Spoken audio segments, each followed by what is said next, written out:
Hello everyone, তোমরা কেমন আছো? আশা করি তোমরা সবাই ভালো আছো। রূপা কিচেন কুইন তরফ থেকে সবাইকে জানাই আরও একবার স্বাগত। দেখো, পাট শাক কাটা হয়ে গেছে। আজকে দুপুরের রান্না চলছে। আজকে দুপুরের রান্না হচ্ছে পাট শাক ভাজা আর মাছের ঝোল হবে, আর একটু চাটনি করব, কাঁচা আমের চাটনি হবে। আচ্ছা বন্ধুরা, পরপর তোমরা প্রথম থেকে শেষ পর্যন্ত দেখতে থাকো। আমি রান্নাটা শুরু করে দিই। এই দেখো, প্রথমে আমি শাকটাকে সেদ্ধ বসালাম। এটা হচ্ছে পাট শাক, তোমাদেরকে তো দেখালাম। এই হচ্ছে পাট শাক, এটাকে এখন সেদ্ধ বসাবো। কেন, একটু সেদ্ধ না করলে হবে না ভালো রান্না। ভালো রান্না মানে কি, এখন তো ভীষণ সার দেয়।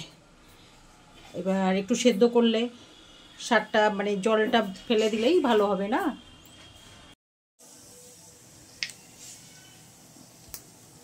এইবার একটু শুকনো লঙ্কা ফোড়ন দেব। তেলের মধ্যে আমি কালো জিরা দিয়েছি। এবার একটু শুকনো লঙ্কা দিয়ে দিলাম। দেখো, আমি দিয়ে দিয়েছি এটার মধ্যে একটু রসুন। এটা কি শাক বলো তো? পাট শাক। দেখো, খালি আমি একটার পর একটা কি দিয়ে যাচ্ছি। দেখো, এখানে রসুন দিয়েছি, এই শুকনো লঙ্কা, এই কাঁচা লঙ্কা, এই কালো জিরা, সবটাই দিয়ে দিয়েছি। খালি অপেক্ষায় থাকো আমি কি কি দিই। দেখো, এবার দেখো, একটু ভালো করে না ভাজলে রসুন বাবা তো গন্ধই উঠবে, যার জন্যে রসুনটাকে ভেজে নিচ্ছি। এবার পেঁয়াজ বাবাকে ডাকি। এখন এবার পেঁয়াজকে দেবো। আর দেখো,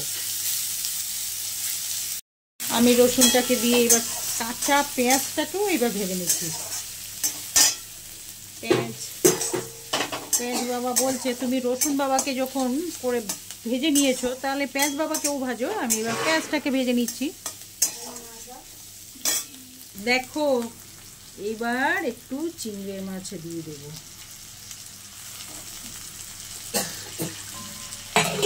দেখো, শুকনো লঙ্কা ফোড়ন দিয়েছি, সবাই ফেঁকছি দিতে দিতে। দেখো, কেউ খক খক করছে, কেউ এ করছে।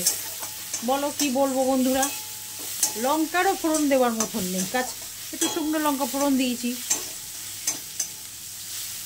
একটু এইসব ফোড়ন না দিলে পাট শাক খাওয়া যায় বন্ধুরা?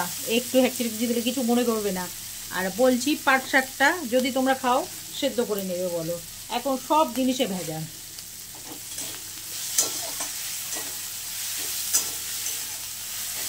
এবার আমি পাট পাতাটাকে দিয়ে দেবো।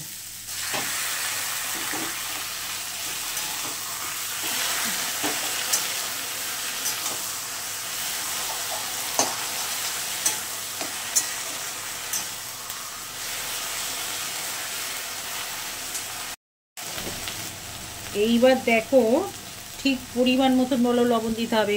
বেশি দিলে পুড়ে যাবে, খুব বাজে খেতে লাগবে। একদম ঠিকঠাক দিতে হবে। আর একটু হলুদ দিয়ে দেব, খুব সামান্য একটু মিষ্টি দিতে হবে, নাহলে টেস্ট হবে না। তারপরে এক গাদা নয়, অল্প একটু দেবে।